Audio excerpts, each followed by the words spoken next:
नमः संस्कृताय। मैं प्रीति शर्मा और हमारा यूट्यूब चैनल संस्कृत ज्वाला, जिसमें हम आज अभिज्ञान शाकुंतलम का अध्ययन करेंगे।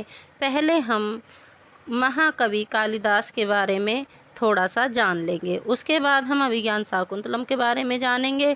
तब हम मंगलाचरण से और जो प्रस्तावना के 5 श्लोक हैं उनसे इनकी शुरुआत करेंगे अभिज्ञान शाकुंतलम की।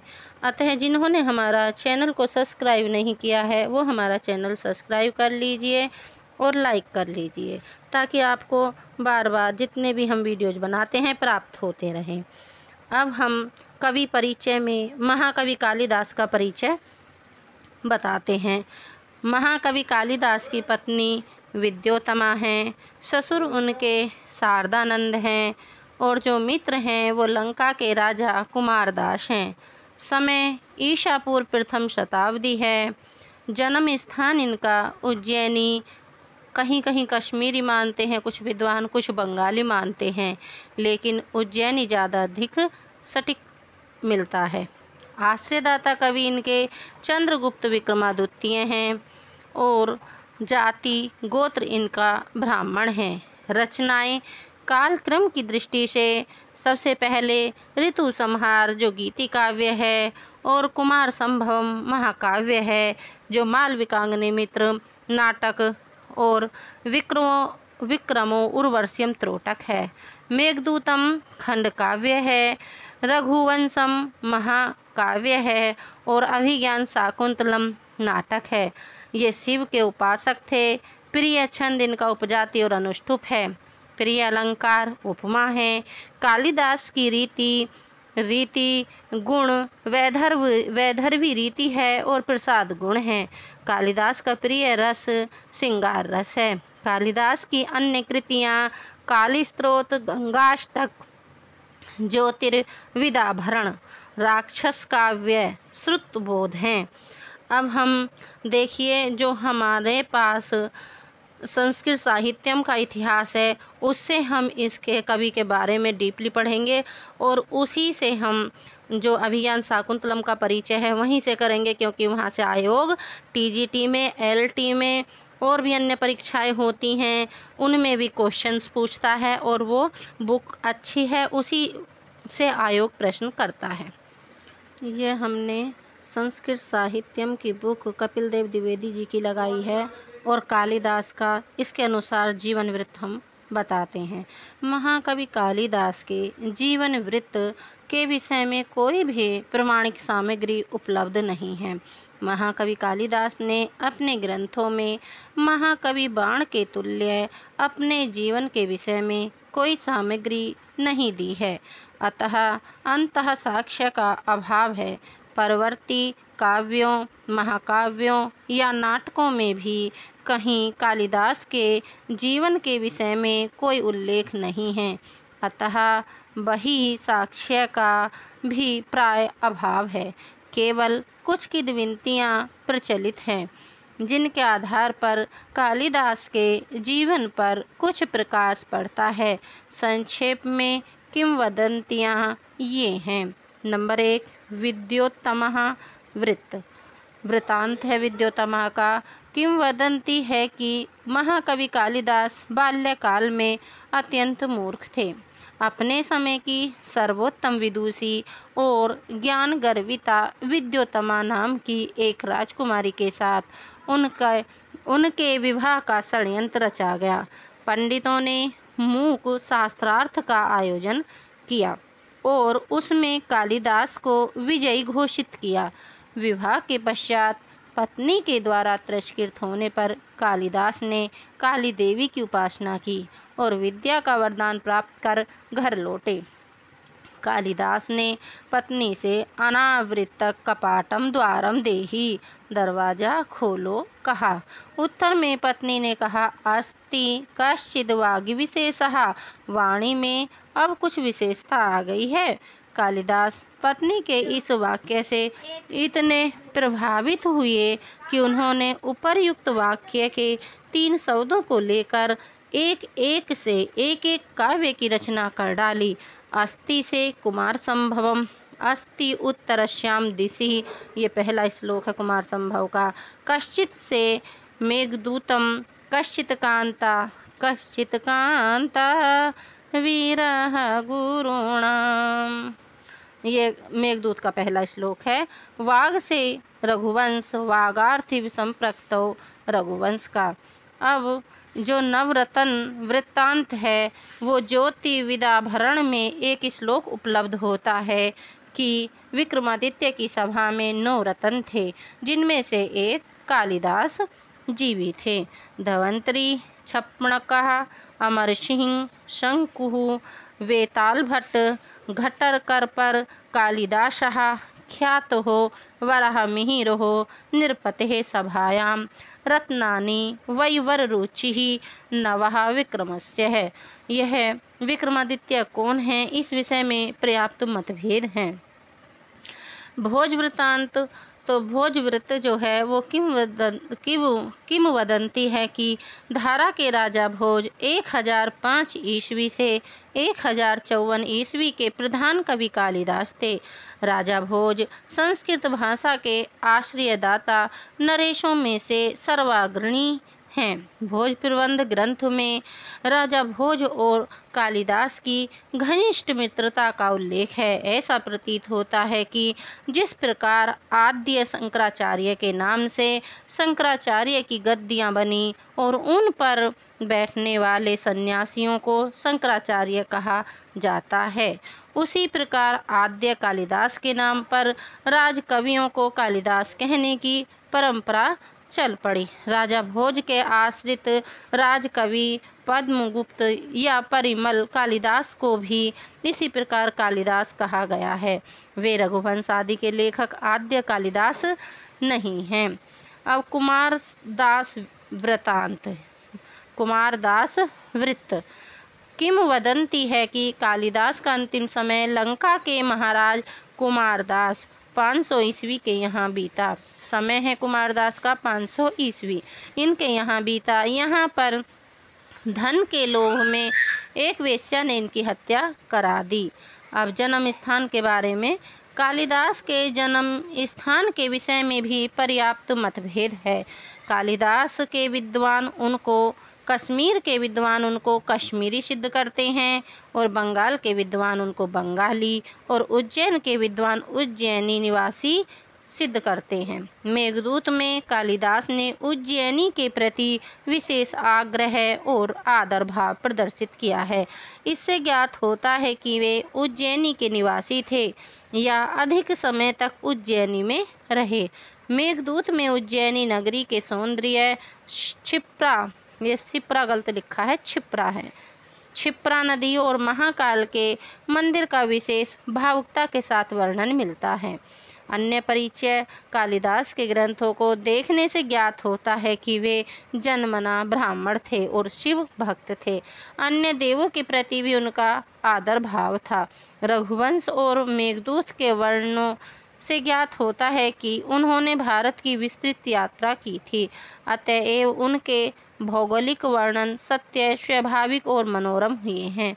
उनका भौतिक जीवन सुखमय था, उन्हें आर्थिक कष्ट नहीं था, अतः उनके ग्रंथों में धनहीनता या दारिद्र्य का वर्णन नहीं मिलता है। उनका राज परिवारों से संपर्क था, अतएव उन्हें राजद्वारों और राजकीय जीवन का विस्तृत ज्ञान प्राप्त था। अपने जीवन काल में ही उन्हें विशेष प्रसिद्धि प्राप्त हो गई थी। उन्होंने स्त्री सौंदर्य का वर्णन किया है, किंतु वे कामुकता और विषय वासना में जीवन को श्रेष्ठकर नहीं मानते। वे शारीरिक सौंदर्य पर आश्रित प्रेम को वास्तविक प्रेम नहीं मानते, अपितु हार्दिक और तपोमूलक प्रेम को ही प्रेम मानते हैं। उनके ग्रंथों को देखने से ज्ञात होता है कि उन्होंने वेदों, दर्शनों, उपनिषदों, रामायण, महाभारत, गीता, पुराणों, आयुर्वेद, धनुर्वेद, संगीत शास्त्र, ज्योतिष, व्याकरण, छंद शास्त्र, काव्य शास्त्र आदि का गंभीर अध्ययन किया था।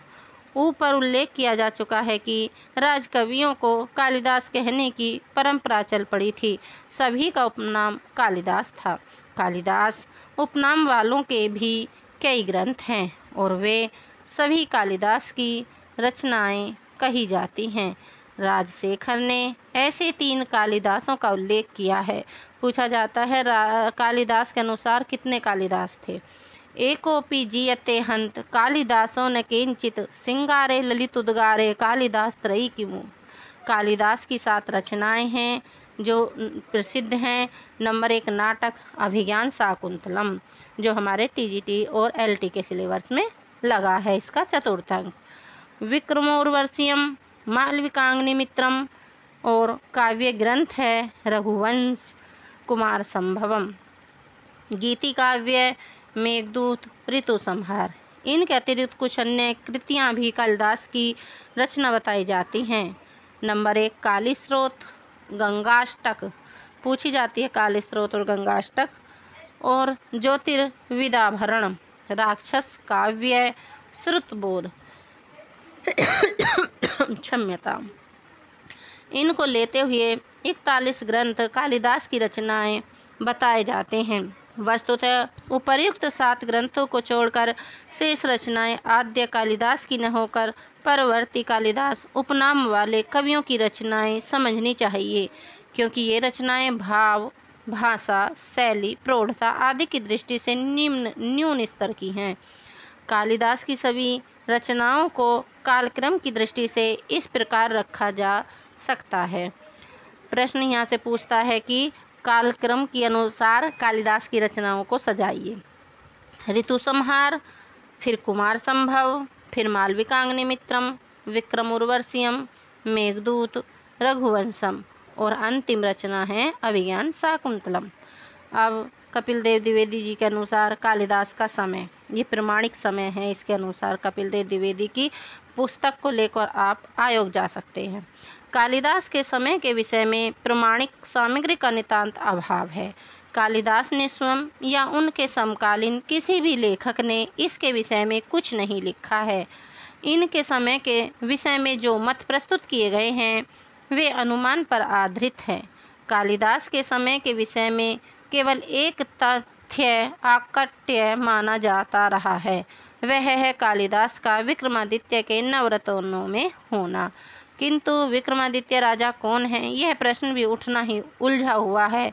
एक और अधिकांश भारतीय विद्वान सकारी एवं विक्रमीय संवत के संस्थापक उज्जैनी के राजा विक्रमादित्य नामक सम्राट 57 ईस्वी में विद्यमान को कालिदास का आश्रयदाता मानते हैं। दूसरी ओर पाश्चात्य एवं कतिपय भारतीय विद्वान विक्रमादित्य उपाधिकारी चंद्रगुप्त द्वितीय 375 से 413 ईस्वी को कालिदास का आश्रयदाता मानते हैं। ये ही 2 मत प्रमुख हैं। 6ठी शताब्दी ईस्वी का मत। उपर्युक्त 2 मतों के अतिरिक्त प्रोफेसर फर्ग्यूसन ने कालिदास का समय 6ठी शताब्दी ईस्वी निर्धारित किया था। उनका तर्क था, रघुवंश में हूणों का उल्लेख है। 500 ईस्वी में हूणों ने भारत पर आक्रमण किया था।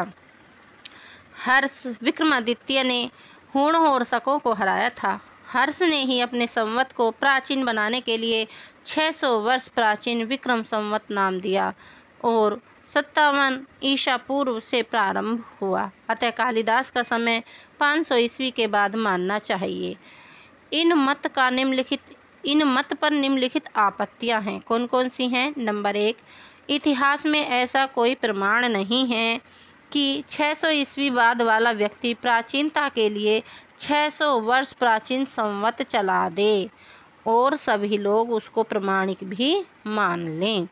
दूसरा, 500 ईस्वी पूर्व से लेकर 423 ईस्वी, 480 विक्रम संवत और 436 ईस्वी या 493 विक्रमी संवत के शिलालेखों में विक्रम संवत मालवानाम गणस्थित्या मालव गणस्थिति वंशात नाम से उल्लिखित है।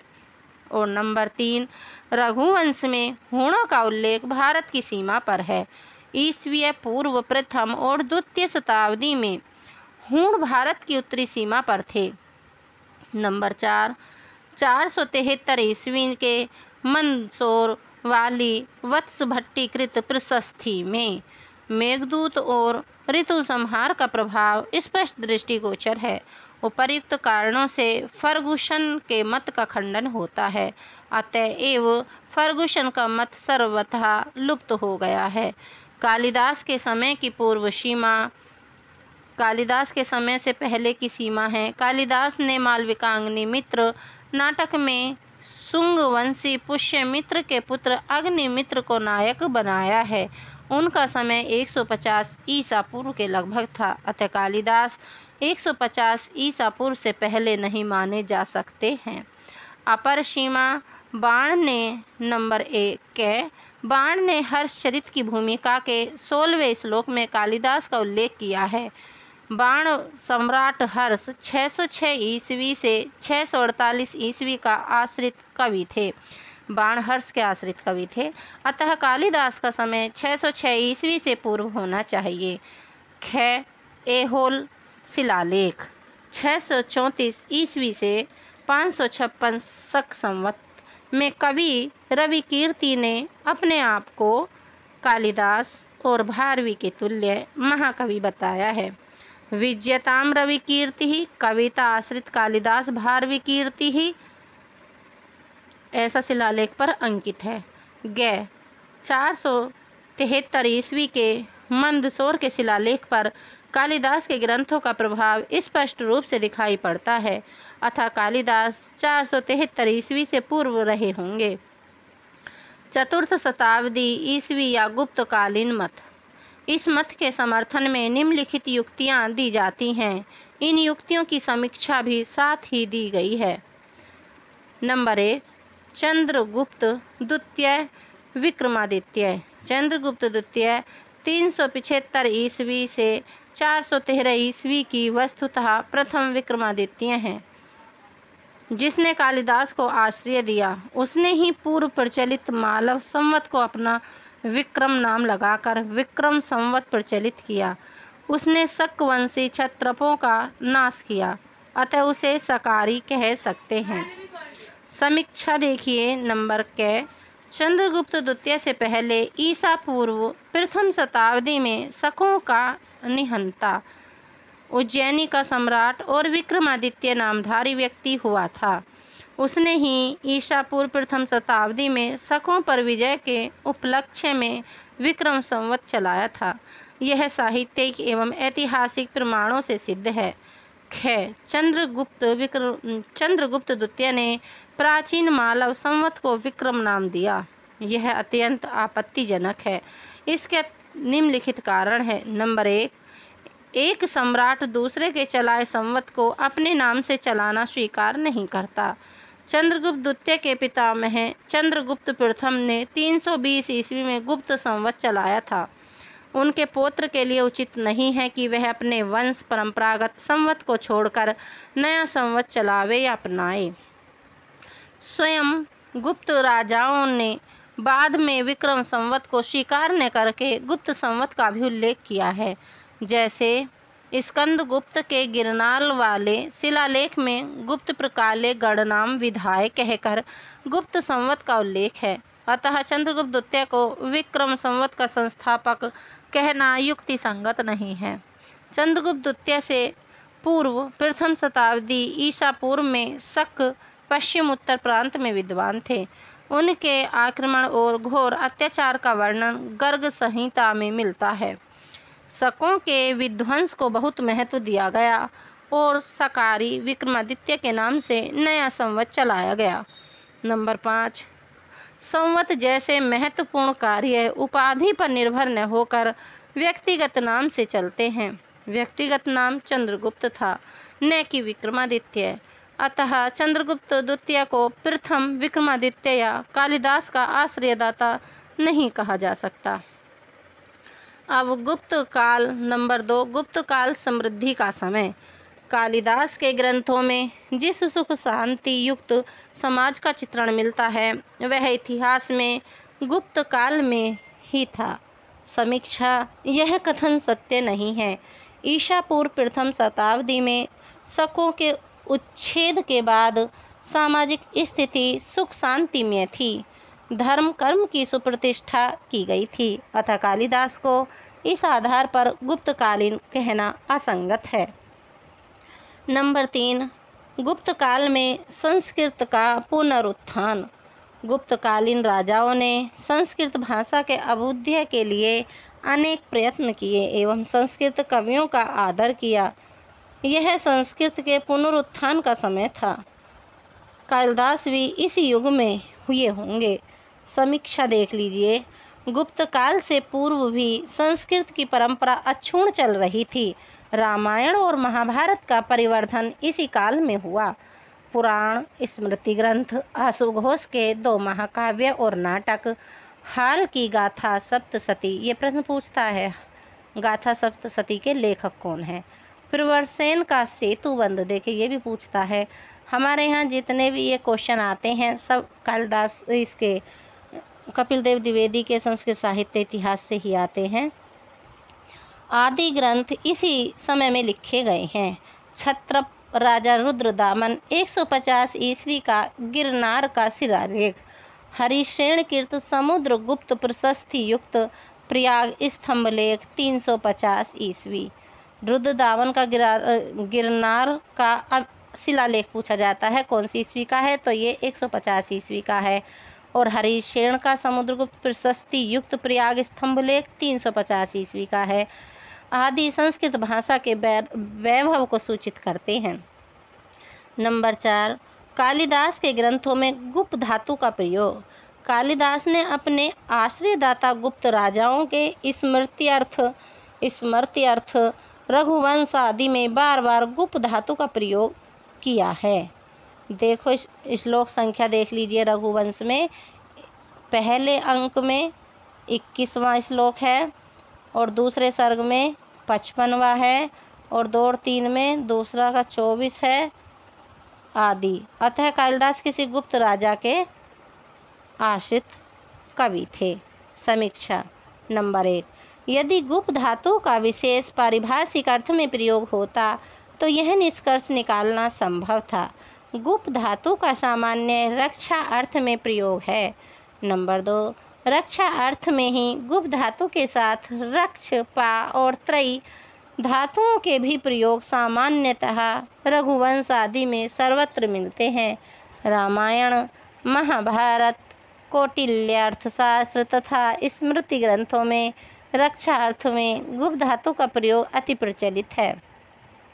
नंबर 3, यदि गुप्त धातु के प्रयोग के आधार पर कालिदास को गुप्त राजाओं का आश्रित माना जा सकता है तो उसी प्रकार शक, शकना धातु के प्रयोग के आधार पर उन्हें शक राजाओं का आश्रित कवि कहा जा सकता है।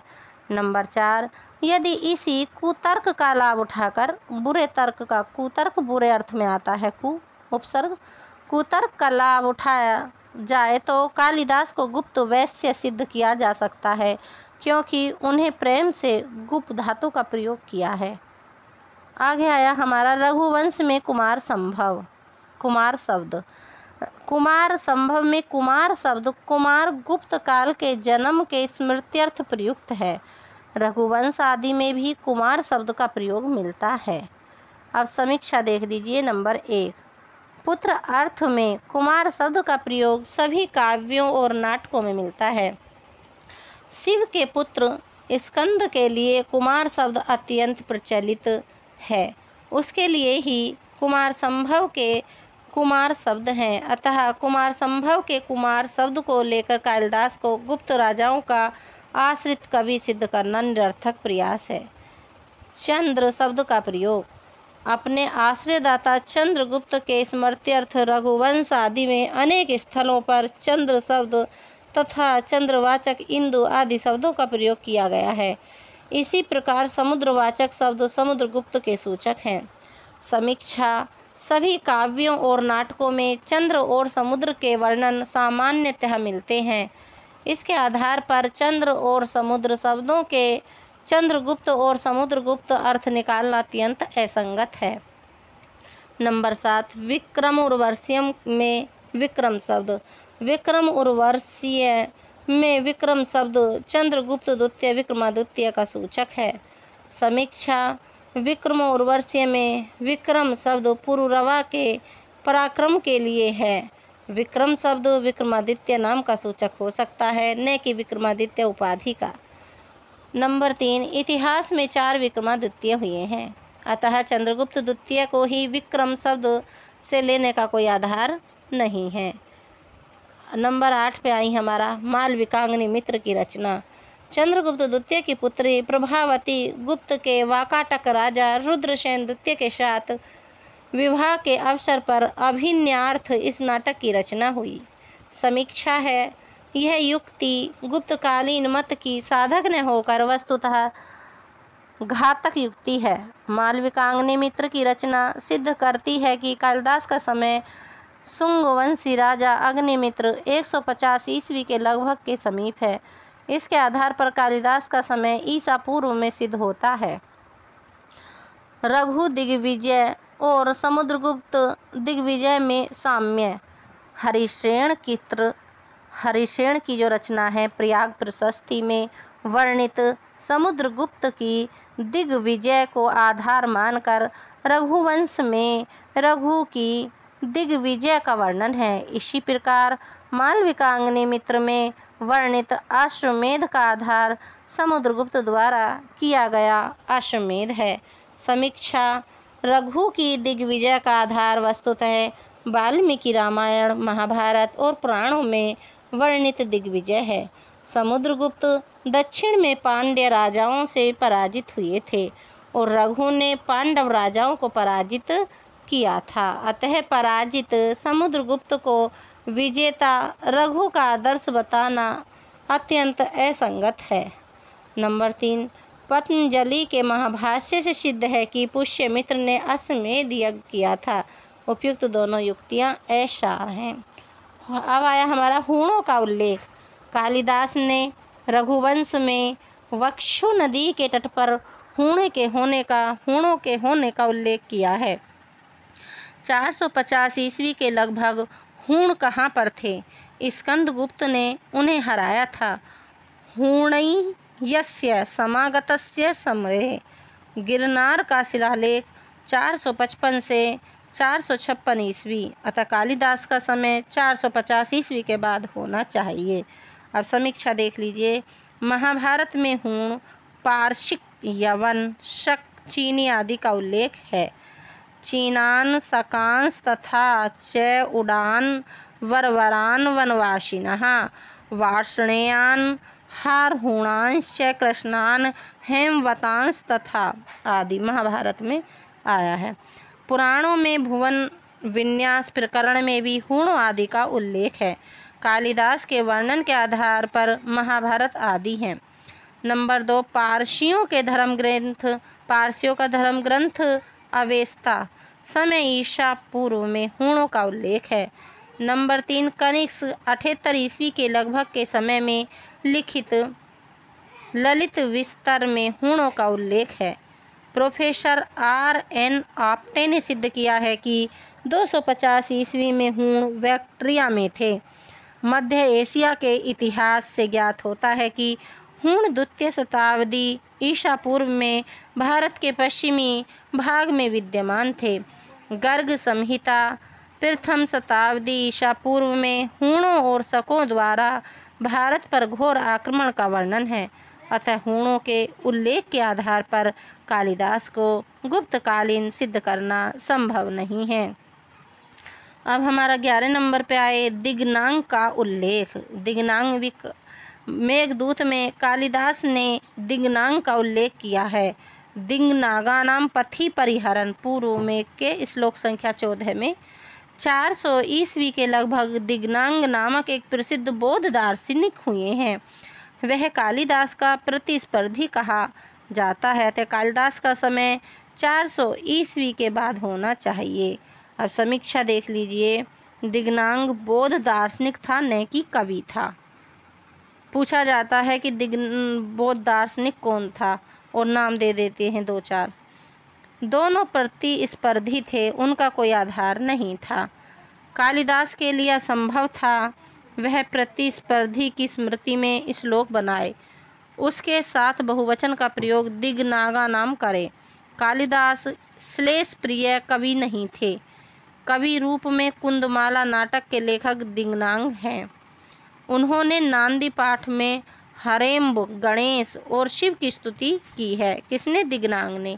अतः वे बौद्ध न होकर शैव कवि हैं। इनका समय 1000 ईस्वी के लगभग है। दिंगनागा नाम में दिंगनांग शब्द दिग्विजयों के लिए है। अतः दिंगनांग शब्द के आधार पर कोई निष्कर्ष निकालना असंभव है। ज्योतिष के शब्दों का प्रयोग।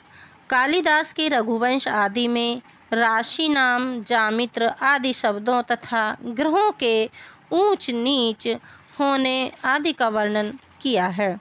यह यूनानी प्रभाव के कारण है और सर्वप्रथम आर्यभट्ट जन्म सन 476 ईस्वी ने इनका प्रयोग किया है। अतः कालिदास का समय 476 ईस्वी के बाद होना चाहिए। समीक्षा। यूनानियों के प्रभाव के कारण राशि नाम, जामित्र आदि शब्द भारत में आए, यह समझना भारी भूल है। वस्तुतः ज्योतिष के शब्दों के लिए यूनानी भारत के ऋणी हैं। ईसा पूर्व 4th और 5वीं शताब्दी में बेबीलोनिया के लोगों ने भारत से ज्योतिष का ज्ञान प्राप्त किया और यूनानियों ने बेबीलोनिया के लोगों से उसकी शिक्षा प्राप्त की। नंबर 2, बोधायन ग्रह सूत्र में 500 ईसा पूर्व में मीन, मेष, वृष आदि राशियों का उल्लेख है। मीन, मेष, यो मेष, वृषयोर्वा वसंतः। रामायण, महाभारत आदि में भी राशियों का उल्लेख है। जामित्र शब्द यूनानी डायमेट्रो का परिवर्तित रूप न होकर शुद्ध भारतीय शब्द है। यह जन्मपत्री में लग्न के सप्तम स्थान को सूचित करता है। इसमें कन्या के सौभाग्य, सुरक्षा आदि का विचार होता है। जामित्र की उत्पत्ति है जामी स्त्रियम त्रायते इति जामित्रम। वेदों में स्त्री के अर्थ में जामी शब्द प्रचलित है। अतः इन प्रयोगों के आधार पर कालिदास को गुप्तकालीन नहीं कहा जा सकता। नंबर 13, कालिदास का अश्वघोष का प्रभाव। कालिदास पर अश्वघोष का। कालिदास के ग्रंथों और अश्वघोष 78 ईस्वी के लगभग के ग्रंथों में कई स्थानों पर पर्याप्त साम्य है। अश्वघोष के आदर्श पर कालिदास ने विविध वर्णन किए हैं। अतः कालिदास अश्वघोष के परवर्ती हैं। साम्य वाले स्थल मुख्य रूप से ये हैं: कुमार संभव में रति विलाप और अश्वघोष की जो रचना है सौंदरनंद में सुंदरी विलाप। फिर नंबर 2, रघुवंश में अज विलाप है और सौंदरनंद में नंद विलाप है। फिर तीसरे नंबर पर कुमार संभव में सर्ग 7 में शिव दर्शनार्थ हैं। रघुवंश सर्ग में 7 में अज दर्शनार्थ हैं और बुद्ध चरितम सर्ग 3 में गौतम दर्शनार्थ स्त्रियों की भीड़ एवं उनकी विविध चेष्टाओं का वर्णन है। नंबर 1, सौरानंद का देख लीजिए उदाहरण। सौरानंद में लिखा है सो निश्चयान अपि ययोन्न ततस्थो तरंगे सु इव राजहंसा। यह अश्वघोष की रचना का है, सौरानंदन का था। अब कुमार संभव कालिदास की रचना का देखिए। मार्गा चल व्यतिकरा कुलितेव सिंधु शैलाधिराज तन्या न ययो न ततस्थ हो। दूसरा देख लीजिए ख। आदित्य पूर्वम विपुलम कुलम ते नवम वयो दीप्तिदम वपुश्च। ये बुद्ध चरित का है। और एकातपुत्रम जगत प्रभुत्व नवम वया कांतम इदम वपुश्च। ये रघुवंश का है कालिदास का। अब समीक्षा देख लीजिए इसकी। कालिदास और अश्वघोष के काव्यों की तुलना से ज्ञात होता है कि दोनों के काव्य परस्पर निरक्षेप नहीं हैं। दोनों में से किसी एक ने दूसरे के भाव ग्रहण किए हैं। कौन किसका ऋणी है यह विचारणीय है। इस विषय में कुछ ध्यान देने योग्य बातें हैं। नंबर 1, अश्वघोष मुख्यतः दार्शनिक है न कि कालिदास। अश्वघोष मुख्यतः दार्शनिक है न कि महाकवि हैं। कालिदास मुख्यतः महाकवि हैं। एक महाकवि एक दार्शनिक का साहित्यिक वर्णन में ऋणी हो, यह असंगत प्रतीत होता है।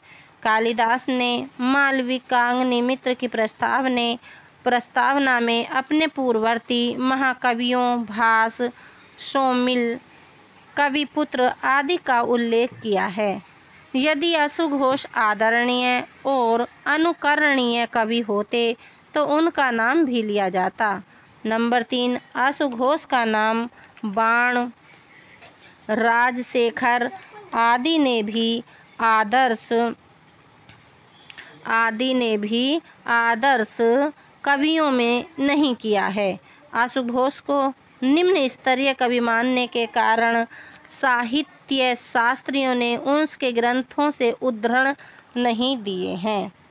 अब आगे चलिए। अश्वघोष के काव्यों में नु, खलु, तु, किल, ही, च आदि पादप पूर्त्यार्थक शब्दों का विपुल भंडार उसकी निम्न स्तरीयता को घोषित करता है।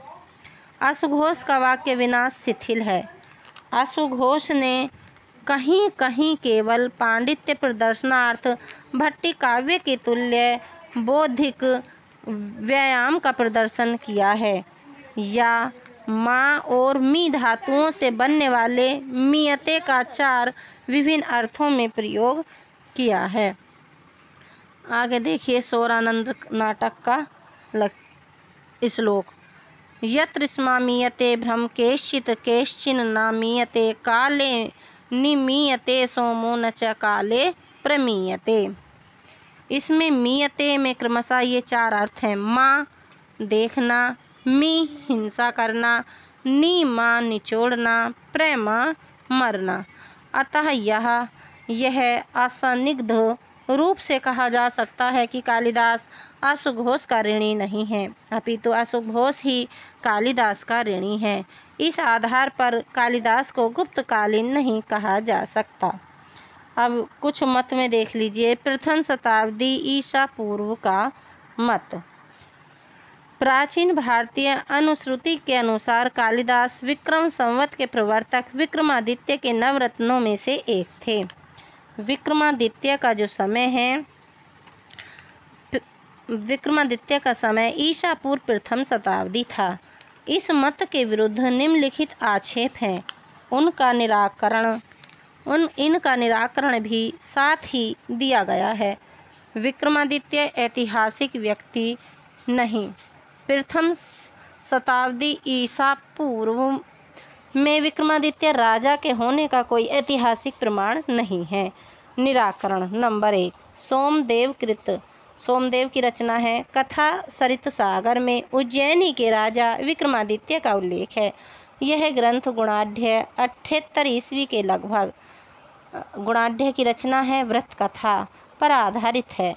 प्रथम शताब्दी ईस्वी के कवि को ईसा पूर्व प्रथम शताब्दी के प्रसिद्ध राजा का वास्तविक ज्ञान होना अत्यंत संभव है। कथा सरित सागर में उल्लेख है कि परमार वंशी राजा महेंद्रादित्य अपने पुत्र विक्रमादित्य को राज्यभार देकर वाराणसी चले गए और विक्रमादित्य ने विधिवत शासन किया। तत्च यौवनस्थं तम विलोक्य प्राज्य विक्रमम् अभिषिञ्चय सितं राज्ये यथा विधि जनप्रियम्। महेंद्राद्य नृपतिः सभाया सचिवोऽपि सह वृद्धो वाराणसीं गत्वा शरणं श्रीश्रिये शिवं। सोऽपि तद्विक्रमादित्यो राज्यम् आसाद्य पैतृकं नभो भास्वानिवारेभे आरेभे राजा प्रतपितुं क्रमात्। कथा सरित सागर का है। दूसरे नंबर पे सातवाहन राजा हाल प्रथम शताब्दी ईस्वी ने अपने ग्रंथ गाथा सप्तशती में एक विक्रमादित्य का उल्लेख किया है और उसके टीकाकार गदाधर ने उस राजा को अति उदार और अपने नौकर को 1 लाख रुपए दान देने को बताया है।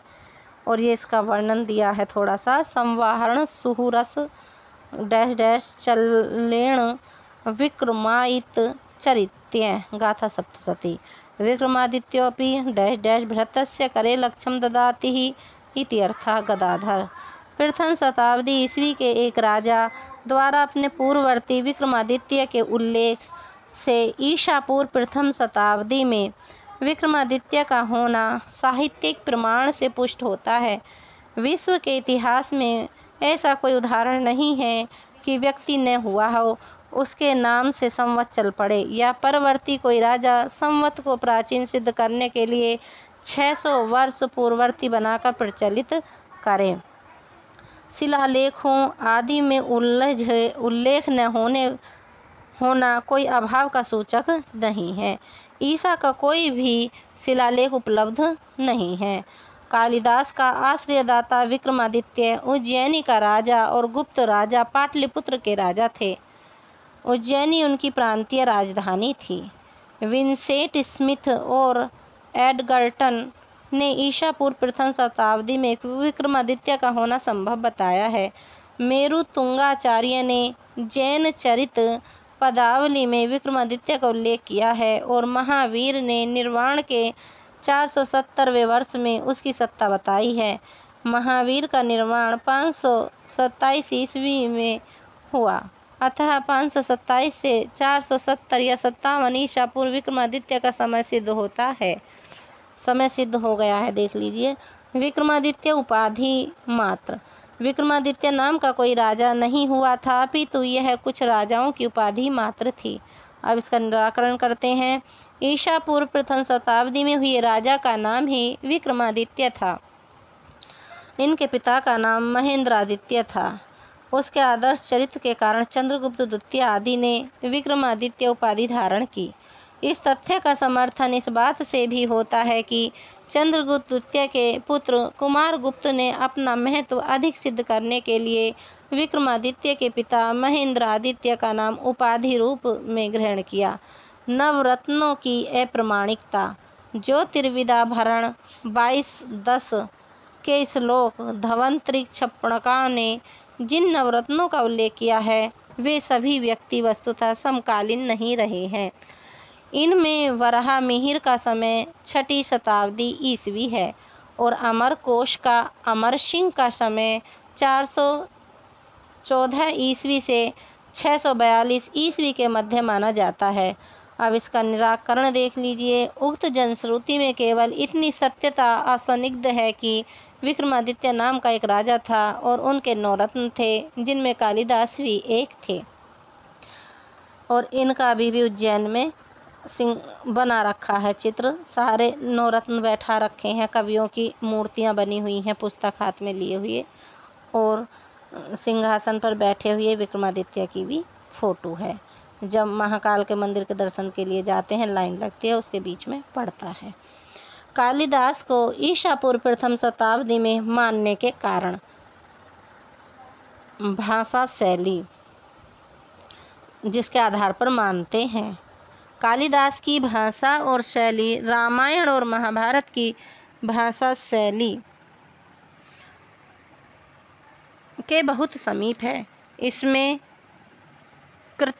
कृत्रिमता, समास बहुलता आदि नहीं मिलती जो गुप्तकालीन शिलालेखों में मिलती है। इस संदर्भ में प्रयाग प्रशस्ति वाला स्तंभ लेख आदि उल्लेखनीय है, जिसमें 30 से 35 पंक्तियों का एक लंबा वाक्य है। अपाणिनीय प्रयोग। कालिदास के काव्यों में बहुत से अपाणिनीय प्रयोग मिलते हैं, जैसे तम पात्याम प्रथम मास पैपात पश्चात रघुवंश में आया है। पात्या मास को तोड़कर प्रयोग करना। प्रभंसयाम यो नहुस चकार रघुवंश में आया है। प्रभ्रंसया चकार को पृथक करना। काम्यमान के स्थान पर कामयान अभिज्ञान शाकुंतलम के 3 अंक में आया है। दत्तवान के स्थान पर वैदिक दाशवान रघुवंश में 14 और 71 14 सर्ग में 71वें श्लोक में आया है, प्रयोग है। गुप्त काल में पाणिनीय व्याकरण पूर्णतः प्रतिष्ठित हो चुका था। उस समय अपाणिनीय प्रयोग किसी महाकवि के लिए अक्षम्य था, अतः कालिदास का समय रामायण महाभारत की रचना के समीप सिद्ध होता है। अब वैदिक शब्दावली और वैदिक छंद भी देख लिए। कालिदास ने वैदिक और अप्रचलित शब्दों का प्रयोग किया है, जैसे परमेष्टि, पैलव, धिसरण्य आदि शब्द। अभिज्ञान शाकुंतलम में भी अमी वेदी परितः ये त्रिष्टुप छंद में आया है, और त्रिष्टुप जो छंद है वो वैदिक छंद है। संस्कृत की बोलचाल की भाषा। कालिदास की शैली से ज्ञात होता है कि उसके समय में संस्कृत बोलचाल की भाषा थी।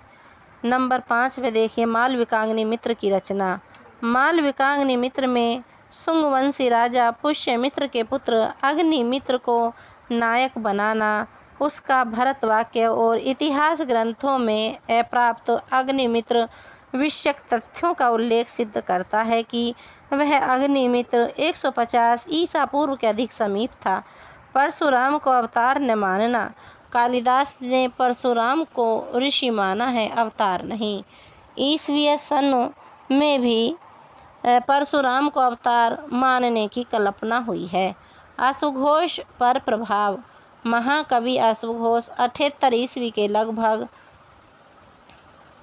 कालिदास के प्रभाव का उल्लेख किया जा चुका है। यह सिद्ध होता है कि कालिदास प्रथम शताब्दी ईस्वी से पूर्व हुए हैं। पांड्य राजा का वर्णन। कालिदास ने रघुवंश पांड्यो आयमाम सार्पित अर्पित लंबहारा में पांड्य राजा का वर्णन किया है। उसे रघुवंश 663 में दक्षिण का सर्वश्रेष्ठ राजा बताया गया है। रघुवंश चौथे सर्ग के 49 में कालिदास ने पांड्य राजा पर रघु की विजय का वर्णन किया है। तस्यामेव रघौ पांड्यः प्रतापम न विसेहिरे। ईसा पूर्व प्रथम शताब्दी में पांड्य राजा थे। चतुर्थ शताब्दी ईस्वी में उनका राज्य समाप्त हो गया था। यह ऐतिहासिक तथ्य सिद्ध करता है कि कालिदास गुप्तकालीन नहीं थे। नंबर 9 वैदिक कर्मकांड का समर्थन। कालिदास ने रघुवंश, कुमार संभव और शाकुंतल में अनेक स्थानों पर वैदिक कर्मकांड का प्रबल समर्थन किया है। सहजम किलम यद शाकुंतलम के 6 अंक में पहला ही श्लोक है। इसके द्वारा सिद्ध किया है कि बौद्ध धर्म के तीव्र विरोध के होने पर भी वैदिक कर्मकांड का परित्याग नहीं करना चाहिए। यह प्रबल विरोध की स्थिति ईसा पूर्व में थी। नंबर 10 उत्तराधिकार के नियम। विधवा स्त्री को पति की संपत्ति का अधिकार, चोरी के लिए दंड आदि का जो वर्णन कालिदास ने किया वह ईसा पूर्व में प्रचलित विधान संहिता में मेल खाता है। उपयुक्त कारणों से कालिदास को ईसा पूर्व प्रथम शताब्दी में मानना उचित है। अब देखिए जो इन्होंने महाकाव्य लिखे हैं थोड़ा सा उनके बारे में भी देख लीजिए, क्योंकि कहीं ना कहीं पूछ ही लेता है। ये इम्पोर्टेंट हैं दोनों ही महाकाव्य कालिदास के। कुमार संभव। इस महाकाव्य में हिमालय की पुत्री पार्वती द्वारा घोर तपस्या के फलस्वरूप वर रूप में शिव को प्राप्त करने तथा उनसे कार्तिकेय स्कंद कुमार की उत्पत्ति का वर्णन है। सर्गानुसार कथा संक्षेप में इस प्रकार है। सर्ग 1 हिमालय वर्णन तथा पार्वती की उत्पत्ति। सर्ग 2 तारकासुर से पीड़ित देवों का ब्रह्मा के पास जाना और शिव पार्वती के पुत्र स्कंद द्वारा तारकासुर के वध का उपाय ब्रह्मा के द्वारा बताया जाना। सर्ग 3 कामदेव द्वारा शिव की तपस्या का भंग किया जाना और क्रुद्ध शिव द्वारा कामदेव को भस्मात करना। सर्ग 4 पति के नाश पर रति का विलाप। पति के नाश पर रति का विलाप। सर्ग 5 में पार्वती की घोर तपस्या का वर्णन और ब्रह्मचारी वेशधारी शिव से पार्वती का संलाप और समागम। सर्ग 6 विवाह इच्छुक शिव का पार्वती के याचनार्थ सप्तऋषियों को हिमालय के पास भेजना। सर्ग 7 शिव की वर यात्रा और पार्वती परिणय। सर्ग 8 में शिव पार्वती का दाम्पत्य जीवन केली विहार वर्णन। कुछ विद्वान केवल 8 ही सर्ग कालिदास की रचना मानते हैं। सर्ग 9 दाम्पत्य सुखा अनुभव करते हुए विविध पर्वतवादों पर घूमकर कैलाश पर्वत पर वापस आना। सर्ग 10 कार्तिकेय कुमार स्कंद का गर्भ में आना। सर्ग 11 कुमार जन्म तथा कुमार का बाल्य वर्णन। सर्ग 12 कुमार का सेनापतित्व। सर्ग 13 कुमार द्वारा सैन्य संचालन। सर्ग 14 देव सेना का आक्रमण अर्थ प्रयाण। सर्ग 15 देवासुर सैन्य संघर्ष। सर्ग 16 में युद्ध वर्णन और सर्ग 17 में तारकासुर का वध हुआ। समीक्षा देख लीजिए। कुमार संभव कालिदास की प्रतिभा का सुंदर निदर्शन है। इसके भाव पक्ष और कला पक्ष का सुमधुर समन्वय है। अलंकारों की जो सुंदर छटा है, वर्णों में संजीवता, व्यापकता और स्वाभाविकता, भाषा का परिष्कार, कल्पना की उदारता, भावों की मनोज्ञता, रसों का सुंदर परिपाक, रसराज श्रृंगार का सर्वांगीण वर्णन, तपोमूलक परिष्कृत प्रेम का महत्व प्रतिपादन तथा छंदोयोजना में सिद्धहस्तता कुमार संभव की प्रमुख विशेषता है। इस दृष्टि से कुमार संभव एक सफल महाकाव्य है। इसकी अन्य विशेषताओं का वर्णन आगे किया जाता है। कतिपय विद्वानों का मत है कि कुमार संभव के प्रथम 8 सर्ग ही कालिदास की कीर्ति हैं। आगे के 9 सर्ग किसी अन्य कवि की रचना है। इसके लिए भाव, भाषा, शैली, व्याकरण और छंद संबंधी दोष एवं पाद पुत्यार्थक शब्द प्रयोग कारण बताए गए हैं। 8 सर्गों पर ही मल्लिनाथ की टीका का होना भी एक कारण माना गया है। अष्टम सर्ग में शिव पार्वती की रतिक्रीड़ा का वर्णन भी आपत्तिजनक माना गया है। अतः कहा जाता है कि इन कटु आलोचनाओं के कारण कालिदास ने आगे लिखना छोड़ दिया था। वस्तुतः यह मंतव्य अपुष्ट एवं अस्पष्ट आधारों पर निर्भर है। मल्लिनाथ की टीका वस्तुतः 7 सर्गों पर ही है। 8वें सर्ग की टीका अत्यंत दोषपूर्ण है, अतः मल्लिनाथ की कीर्ति नहीं मानी जाती है। कुमार संभव सीताराम कृत प्रारंभिक श्लोक। अच्छा जी, टीकाकार सीताराम कवि का भी यही मत है। टीका सप्तसु मल्लिनाथ कृतिनाम संजीवनी संगी कहा। मल्लिनाथ की जो टीका है कुमार संभव पर, उसका नाम है संजीवनी। या सर्गेषु कुमार संभव महाकाव्य से चक्रे पुराहा। टीकाकार सीताराम कवि ने 8 से 17 सर्गों को कालिदास की कृति मानकर उनकी टीका की है। वामन 800 ईस्वी ने आक्षेपास्पदम अष्टम सर्ग से उद्धरण किया है। नंबर 4, कुमार के जन्म का वर्णन 11वें सर्ग में है। उसके पूर्व ग्रंथ की समाप्ति का कोई कारण नहीं है। नंबर 5, अंतिम 9 सर्गों के बिना कुमार संभव का महाकाव्यत्व अपूर्ण रहता है। नंबर 6, भाव, भाषा, शैली आदि की हीनता के दोष सर्वथा अस्पष्ट और अपुष्ट हैं। नंबर 7, अंतिम 9 सर्गों में भी भाव और भाषा की पुष्टि, प्रौढ़ता एवं अलंकारिक चमत्कार पग पग पर दृष्टिगोचर होते हैं। यदि भाषा, अलंकार आदि को ही इसका आधार माना जाए तो रघुवंश के अंतिम सर्गों में भी ये न्यूनताएं सर्वथा सुलभ हैं। अतः पूरे 17 सर्गों को कालिदास की कीर्ति मानना उचित है। अब देखिए थोड़ा सा रघुवंश के बारे में भी देख लेते हैं, फिर अपने अभिज्ञान शाकुंतलम की तरफ ही चलेंगे, क्योंकि इनसे पूछा जाता है ना क्वेश्चन, इसलिए पढ़ रही हूँ। बाकी इसका कोई औचित्य नहीं रहता अगर पूछे नहीं जाते तो। इसमें मनु से लेकर सूर्यवंशी 31 राजाओं के जीवन का वर्णन है। इसमें दिलीप, रघु, अज, दशरथ और राम के जीवन का विशद एवं विस्तृत वर्णन है। देखिए एक क्वेश्चन यहीं से आता है, जो ये 31 सूर्यवंशी राजा हैं, इनको क्रम से सजाने के देते हैं। दिलीप, रघु, अज, दशरथ और राम, ये 5 नाम आगे पीछे करके देते हैं और ये क्वेश्चन पूछता है। तो दिलीप हुए पहले राजा, दिलीप से रघु उत्पन्न हुए, रघु से अज हुए, अज से दशरथ हुए, दशरथ से राम हुए। सर्गानुसार संक्षिप्त कथा इस प्रकार है। काफ़ी समय हो गया लगातार बोलते लिए, इसलिए गला थोड़ा भरा भरा सा हो रहा है। सर्ग नंबर 1, राजा दिलीप की जो संतानहीनता और संतान प्राप्त्यर्थ कुल गुरु वशिष्ठ के आदेश अनुसार कामधेनु की पुत्री नंदिनी की सेवा का व्रत लेना, प्रथम सर्ग में। दूसरे सर्ग में नंदिनी की सेवा, राजा की परीक्षा, प्रसन्न नंदिनी द्वारा संतान लाभ का वरदान। सर्ग 3, रघु का जन्म, विद्या अध्ययन, इंद्र से युद्ध में विजय प्राप्ति तथा रघु का राज्याभिषेक। सर्ग 4, रघु के दिग्विजय का वर्णन। सर्ग 5, ब्रह्मचारी कोत्स द्वारा गुरु दक्षिणार्थ 14 करोड़ रुपए की याचना। तदर्थ रघु का कुबेर पर आक्रमण, धन वृष्टि प्रसन्न कोत्स द्वारा रघु को पुत्र लाभ का आशीर्वाद, फलस्वरूप पुत्र अज का जन्म, इंदुमती स्वयंवर के लिए अज का प्रस्थान। देखिए, एक कथा प्रचलित है, जो ब्रह्मचारी कोत्स हैं उनके द्वारा गुरु दक्षिणार्थ, जो इनके गुरु थे, इन्होंने कहा गुरुजी मैं भी आपको गुरु दक्षिणा देना चाहता हूँ। अब वो देंगे क्या, ये भी जानते थे गुरु कि इनके पास कुछ नहीं है तो कहाँ से देंगे।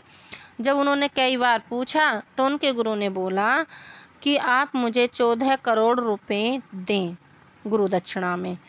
तब फिर वो कहने लगे कि ठीक है गुरुजी, मैं ज़रूर 14 करोड़ रुपए दूंगा, और वो वहाँ से चल दिए।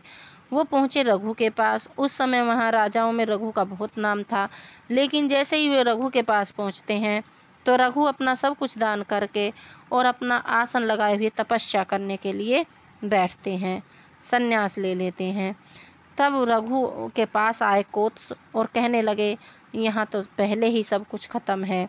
तो फिर रघु के बार बार पूछने पे कि ब्रह्मचारी आप कैसे आए, आपका आगमन कैसे हुआ, तो कोत्स ने कहा कि मैं आपके दर्शनार्थ आया था। फिर उनके बार बार पूछने पर, आग्रह करने पर उन्होंने बताया कि मैं गुरुजी को दक्षिणा देना चाहता हूँ और गुरुजी ने मुझसे 14 करोड़ रुपयों की दक्षिणा मांगी है। इस पर रघु ने कहा तो कोई बात नहीं, आपको इतने रुपए दिए जाएंगे। और उन्होंने अपने सैनिकों को बुलाकर उनसे कहा कि जाओ और कुबेर पर चढ़ाई करो। सेना तैयार होकर कुबेर पर चढ़ाई कर देती है।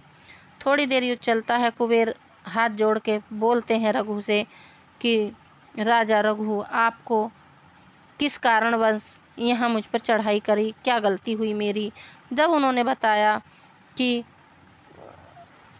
कोत्स ऐसे ऐसे आए थे, तब उन्होंने उन्हें बिना मांगे ही इतना धन दिया, लेकिन उन्होंने सिर्फ रघु ने कुल 14 करोड़ रुपए लिए और कोत्स को दे दिए।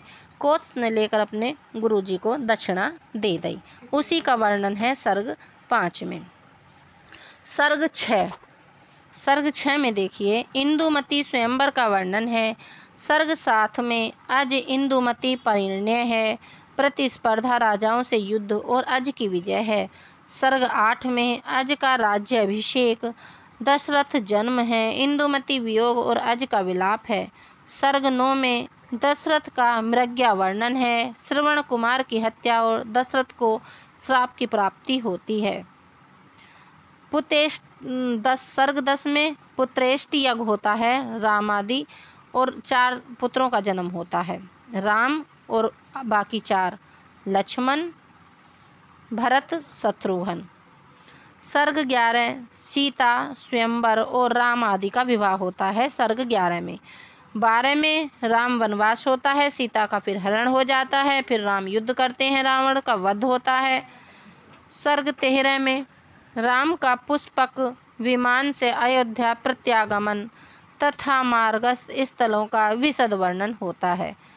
सर्ग 14 में राम राज्याभिषेक, सीता परित्याग, और सर्ग 15 में कुश लव जन्म, राम का स्वर्गारोहण होता है, और सर्ग 16 में कुश का राज्याभिषेक होता है।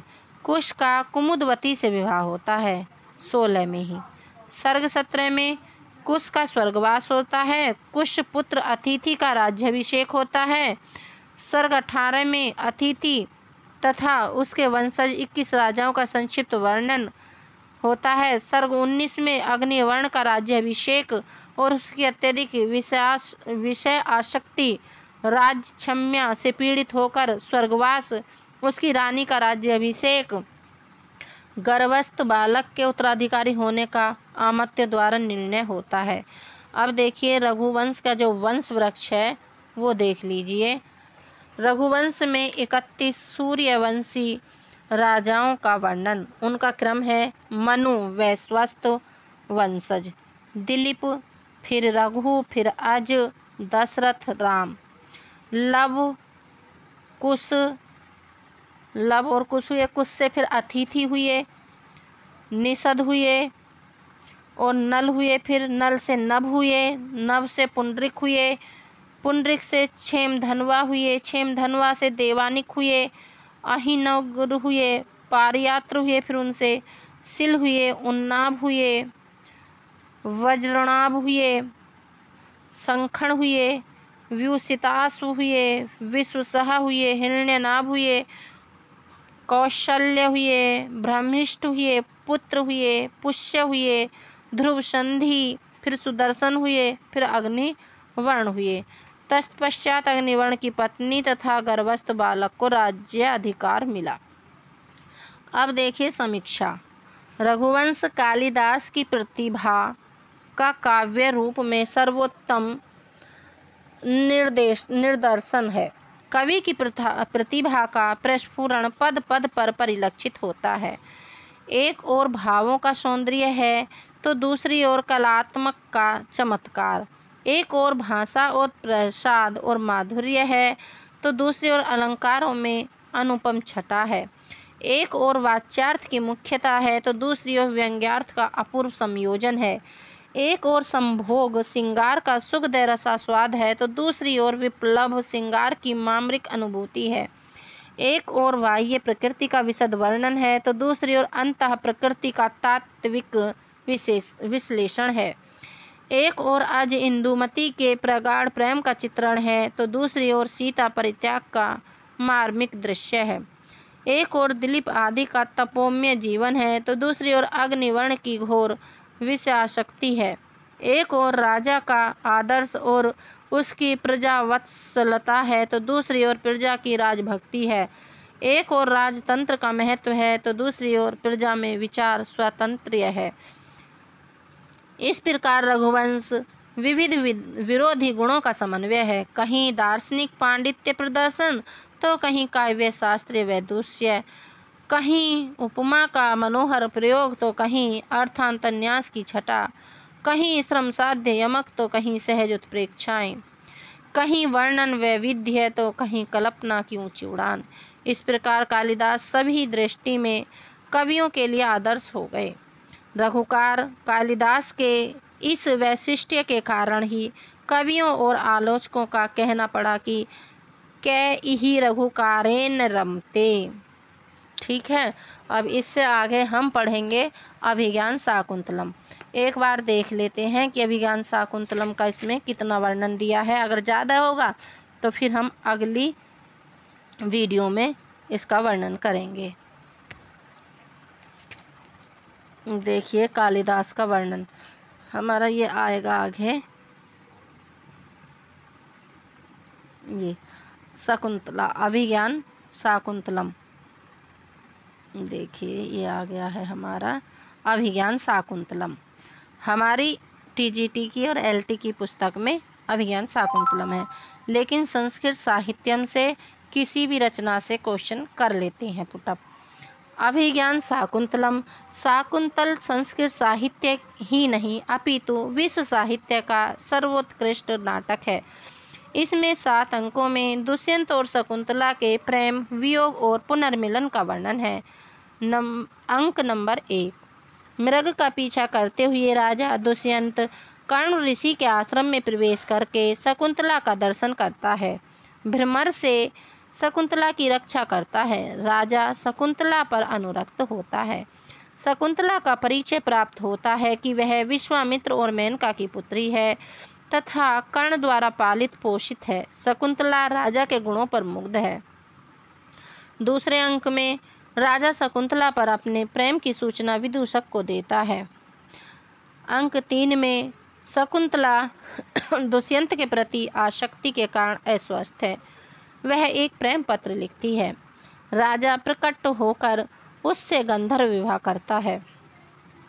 अब देखिए अंक 30 से एक प्रश्न पूछा जाता है कि शकुंतला दुष्यंत को प्रेम पत्र किस अंक में लिखती है। गांधर्व विवाह करता है। और अंक 4 में देखिए हस्तिनापुर लौटने से पूर्व राजा शकुंतला को अपनी अंगूठी देता है और कहता है कि इसमें जितने अक्षर हैं उतने दिन से पूर्व मैं तुम्हें अपने अंतपुर में बुला लूँगा।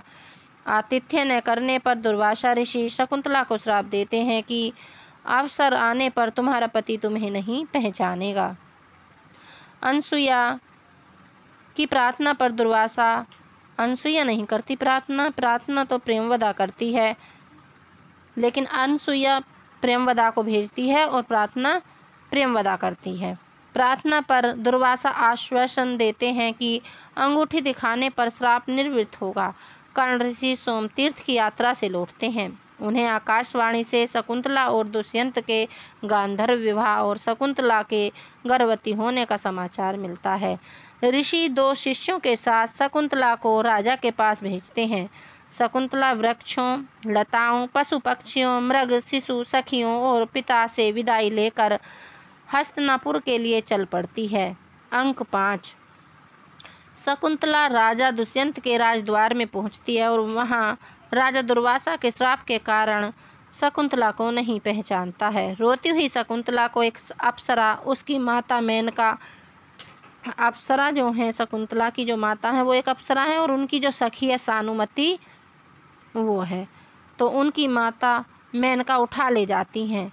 अंक 6 में देखिए, अब सची तीर्थ में शकुंतला की गिरी हुई अंगूठी एक मछुए को एक मछली के पेट से मिली। उस अंगूठी के मिलते ही राजा को शकुंतला के विवाह की सारी बातें स्मरण हो आईं। राजा दिन रात दुखित रहने लगा। सभी प्रसन्नता के आयोजन समाप्त कर दिए गए। इंद्र का सारथी मातली आकर राजा को संदेश सुनाता है कि इंद्र ने राक्षसों के वधार्थ वध करने के लिए आपको बुलाया है। राजा स्वर्ग के लिए प्रस्थान करता है।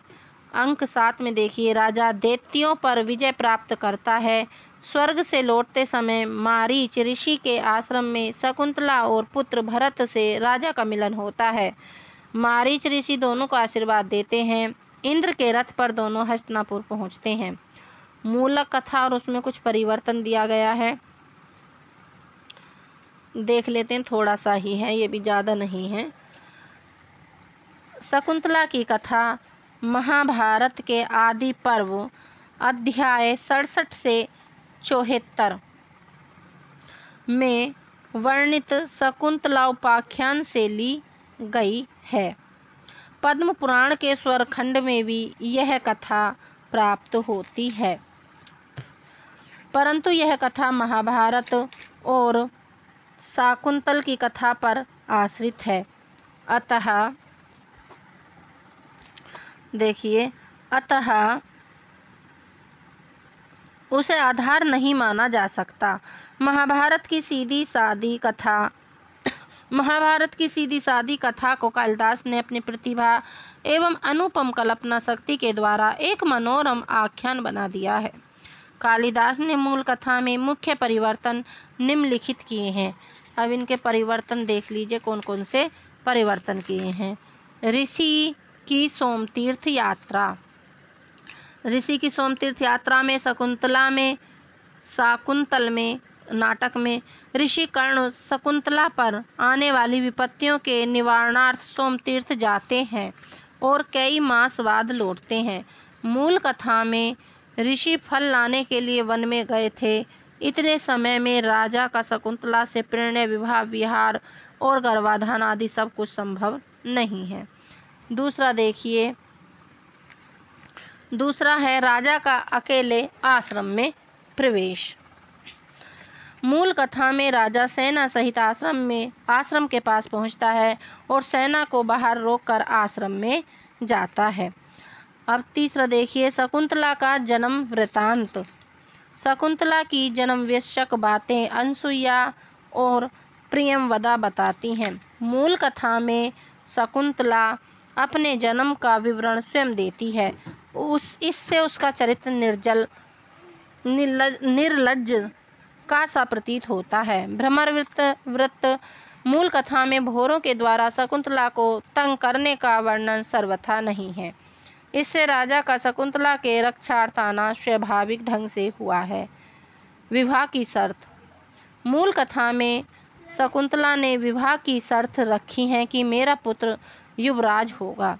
कालिदास ने यह शर्त हटा दी है और शकुंतला का एक मुग्धा बालिका के रूप में चित्रण किया है। मूल कथा में यह निर्भीक एवं प्रगल्भा तरुणी है।